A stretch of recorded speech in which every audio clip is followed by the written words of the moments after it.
Welcome, Dr. James Beckett, Sports Card Insights. I want to thank my sponsors, Topps, Panini, Upper Deck, Heritage Auctions, Huggins & Scott Auctions, Mike Stadium Sports Cards, Burbank Sports Cards, ComC.com, and Beckett Media, Beckett Grading, Beckett Authentication. So here's an episode for your listening enjoyment. What do you attribute, like, the dip in the market? It seems like it's all over the economy, but it's also in cards, too. There's not as much activity. Is it part of the COVID market correction, or is it the mergers and acquisitions that are going on? Because it seems like a lot of card shops and owners and dealers are worried about what's going to come. I think things did get really extra hot through the COVID, certainly at the height of the pandemic. It was a boon to collectors. But now we're looking at an economy where stocks and bonds and almost everything else is down. Always try to say that the card market, the sports cards, and even trading cards in general, just like the stock market, there's sectors. It's rare that every sector is down. Investors are looking for which sector is going to be hot next quarter or next month, or where should I invest right now? I think sports card and trading card collectors are doing that too. They're looking for the next thing because basketball especially was perceived as being bid up pretty high relatively. That's the same thing stock market investors do. But here's the thing. There's a lot of people that complain about the stock market, but there's not as many that totally get out. They move their money around in there to with something, and you shouldn't just move it down just because something went down, because it could bounce back up because everything went down, in the stock market. And that's what card collectors need to be saying, is that if there's a general decrease, especially of cards that had dramatically increased over the last couple of years, and so they've gone down to prices and values that are still way more than they would have been 3 years ago, then it's only a problem for the people that bought at the peak. But that happens in the stock market too. If you bought at the peak of the stock market, then you're feeling pretty stupid right now because you've lost 20%. But some of those same stocks that lost, they're not all going to bounce back, but the ones that have real value, just like some of the players and sets where the supply and demand is well understood, I think a bunch of them will bounce back. But not everything. If it was everything, that would be deterministic and systematic. And that'd be fun if you were in the know. But I was in a great position to see so much, and I couldn't know everything. Our job was to figure out what are cards selling for right now. In my mind, I said, I think this is still going to go up. But I didn't publish that because the price guides are for the month or for the year. This is what the card is selling for right now. But every dealer, every collector, I think, ought to be thinking, what do I think the future value of this card is? And you should sell if you think the future value is lower and you don't have a sentimental attachment. And you should buy if you think the future value is going to be more, if that's the way you want to do your hobby. Yeah. But it requires predicting the future, and people can't do it perfectly for the stock market, so no one can do it here either. Unless somebody is an enduring superstar, their demand is not going to continue to increase. When we were getting price information, there were optimists and pessimists. And I tried to cut through that by just saying, look, I know you think it's going down or you think it's going up, but what is it right now? That was the operative question for me back in the 70s and 80s. What's it going for right now? But if you're an investor or a hobbyist, you still need to be thinking, what's it going to be in the future? If it's a popular player that's going to increase in popularity, I like the chances. That's a lot to digest there. What's your background? Because you're asking me some provocative questions, but what is your background that makes you come at these things in a certain way? My education is in music. I'm a composer, aspiring, and my master's degree is in music industry administration. I think math and music are connected. I think people wrongly think that music is just the free spirits. It's just and really, I think there's some structure there. It's not purely mathematical, but there's some rules of what is usually done.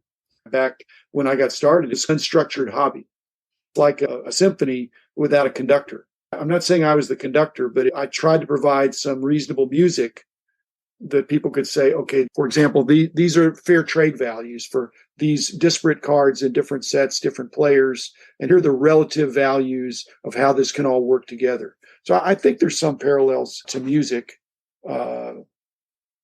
A lot of collectors love music, for sure. There's a couple of musicians that are collectors. He has his own company with the MetaZoo, and Drake was the guy that got the logo man. He was ripping like millions of dollars worth of flawless trying to find that thing too. There's a whole bunch of people from different walks of life find value in these things. Just like music, you can enjoy music on several levels. You can enjoy it on a professional level, like you're saying about Steve Aoki or Drake. They can enjoy it on a much higher level, the music and cards, because their success has afforded them that opportunity. But just like you can enjoy music without spending a lot of money, you can enjoy card collecting without spending a lot of money too. And you can enjoy it. Then you can move up in your appreciation and understanding of music. And you can move up in your appreciation and understanding of card collecting and buying and selling. Yeah, I agree. I think I would say to beginning collectors is to go for stuff that is not expensive. Don't spend all your money trying to get some of these cards when you don't know what they are. Take the time to see which ones you even like and where you want to put your money, because it's your money. It's your hard-earned money. So people don't want to hear that, because they're saying, yeah, you're saying that because you want those cards, because they're reading the headlines and they just think that they want to participate in the breaks that have the potential for huge cards. I understand that. Nobody likes to think, and just like basketball players, nobody wants to start in the G League. In baseball, nobody wants to start in the minor leagues. They want to get drafted and go straight to the starting lineup. And that very rarely happens. But that's what they aspire to. So with card collecting, to suggest that somebody's got to start in the G League is an insult to them. They ought to take it as wise advice, but they think, no, you want all the glory in the NBA and you want me to go play in Europe for a while, or something. I want the glory. And the glory comes with the big cards that I either traded for it, bought it, or got it in a break. I think you're touching on something that is really a prevalent issue in America. It's a very narcissistic kind of thinking to want to be on top before you even start. It becomes all the work that the people that are there did in the first place to get to that point. And look, narcissism can be, look at me. Keep looking at me. Look at me. But now you just look at my card. But the card is an alter ego. It's an avatar almost. It's an extension of them. Yeah. So it's human nature to want that, but it winds up encouraging a very self-centered me culture, which is not healthy in the long run. If I said, hey, I've got a school here, a preparatory class for 3 months, and at the end of 3 months, you're going to be able to buy and sell with the best of them. You know what they'd say? 3 months is too long. They'd say, can you do it in 3 days? And I said, well, you wouldn't know that much in 3 days. Yeah, but I want to get going. So we also live in an impatient society. What have you done lately? So if you said, I will teach you everything I know, but it's going to take 3 months, they push back. Too long. You give them an inch, they want a mile. They want the mile. That's funny. I would say participating in certain breaks is probably equal to going to Las Vegas. You're probably going to lose, but you might win. You're going to hear more about the winners than the losers. Occasionally, you're going to hear about some big winners. And I bet it's equivalent fun to spend a weekend in Vegas or spend a weekend at a card show or participating in breaks or something. If it was the same amount of money, I think it's similar enjoyment. But Las Vegas is long odds too. It's like being at the craps table. And most people are not going to win. Yeah. In fact, the longer you stay, that's what's different about card collecting, is that the longer you stay at card collecting, I believe the better you will get. You will learn from your mistakes. And so if you keep at it, whereas Las Vegas, you can get better at blackjack, because you refine your technique. But most of the casino games, they're just luck. It's really luck. And card collecting, eventually, if you get enough knowledge, I think it becomes more skill. But like we're saying, that first 3 months, probably pretty much luck, because you don't have a lot of skill yet. And I want to learn, just like everybody says, I want to learn from other people's mistakes. I don't want to learn from my own mistakes. I don't want to make mistakes. I want to observe other people's mistakes and say, I don't want to do that. But I'm not going to fall in that trap. Yeah. And no one really wants to make mistakes, but I think that's part of the learning process that people are afraid of. I've made some mistakes in trying to get this business started, and I had the wrong comps for cards, and my thing wasn't set up right for shipping. And now I have it right where it's free shipping for everyone and makes it easy for people to buy from me. You want to avoid catastrophic mistakes. I'm old now, so I meet with younger guys and I say, don't expect to go through life undefeated. But you're a winner, which means you're going to win more than you're going to lose. But you don't want to have expensive losses. You want to continue playing to win, knowing that you're not going to win everything you do. But you can't go to Vegas and your first bet, put all your money on one thing, and then you just miss. And then what do you do the rest of the weekend? Look for free food or something. But like I said, I think the hobby is great because you can participate at any level. And Las Vegas has figured that out too, because you can go to $1 poker table or a $10, $100. There's all different levels for what your risk tolerance is. And same thing with cards. You can buy $10 cards or $100 cards or $10,000 cards. I just start at the high end. On the other hand, if you're a multimillionaire, then buying $10,000 cards is not a big deal. There ought to be some relationship between the sandbox you're playing in, or either net worth or your investable net worth or your family situation. If you're single, that's different than if you got 5 kids. And then you're in proportion. You've got a big car payment and a big mortgage payment, and you got a lot of debt. I don't think cards are the way to dig out of it, or at least not with the swinging for the fences. If you pay your dues in this industry, in this hobby, I think you can build a great reputation and have a steady income, because you're making deals and you're improving as you go. You have more relationships, more sources to get cards, because I think when you come in, you don't know where to get the cards, buy collections or buy into things, which breakers are better than others and all that stuff. In the old days, there were a lot of just buy and hold and never sell people. They might trade a little bit, but they never sold cards back in the 70s. They just would buy, but it wasn't that much money. Now, a lot of people, even though they don't get in it with an idea of selling, they get to a point where they want something they can't afford, and they realize they have currency to sell or trade what they have in their collection that they no longer are passionate about. They'd rather have this other thing. A good deal is not a good deal if you don't have an exit possibility.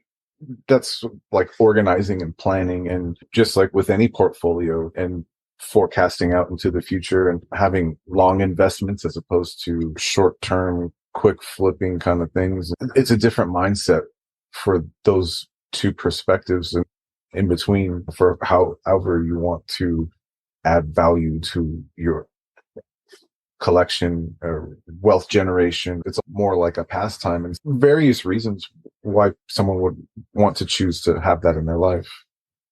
Well, is it so bad if you just broke even? If you had this great time on the weekend, if you went to Vegas and enjoyed the thrill of the gambling, and every time you came back even, you would have had a great vacation. I agree. And so people, if they think of it that way, they're going to a card show, they're around a bunch of people that they enjoy being with, talking about things they like to talk about. And if they broke even, then what's so bad about that? Now, in fact, it's pretty hard to break even historically. Generally, you would have made money. Now, the last year, if you bought at the peak, you didn't. But that was pretty unprecedented. But then that was preceded by a run-up that was unprecedented. Almost anything you would have invested it in early 2021, sports cards beat them all. But then in 2022, everything went down mid-year or so, including cards. Not everything, because there were some cards that also got hot. There's still some record prices, things that are selling well. But people have hesitation, heartburn, because all of a sudden it's not the hockey stick kind of growth where it's onward and upward to the right. And it makes them think, well, wait a minute, I can't just buy anything and think I'm going to double my money next year. I've got to have some wisdom. In 2020 and 2021, they were thinking, I can buy anything because it's going to go up. They were doing all these comparisons, comparing to comps that were already pretty outrageous. They were comparing to world record price comps. So then everything else looks good. But not everything goes up at the same rate. I've told people, look for something that's not being hyped, something that hasn't gone up yet, maybe that didn't go up, but then you've got to know you don't want it to be the reason that it didn't go up is because it's a dog. You have to know, is this something that could have an increase in demand worldwide? Is there something where this could really catch on? They've already done that with soccer. So to me, that's healthy. I don't know that we're ever going to run out of alternatives because they keep coming up with new concepts of cards and memorabilia and stuff that people are going to want to always be thinking of what's the next thing. Yeah. And then at some point, baseball will look cheap or basketball will look cheap. Triple logo man notwithstanding, when you're talking about enough money to buy serious other stuff. Homes and cars, and you can fund businesses, all kinds of stuff you could do with that kind of money.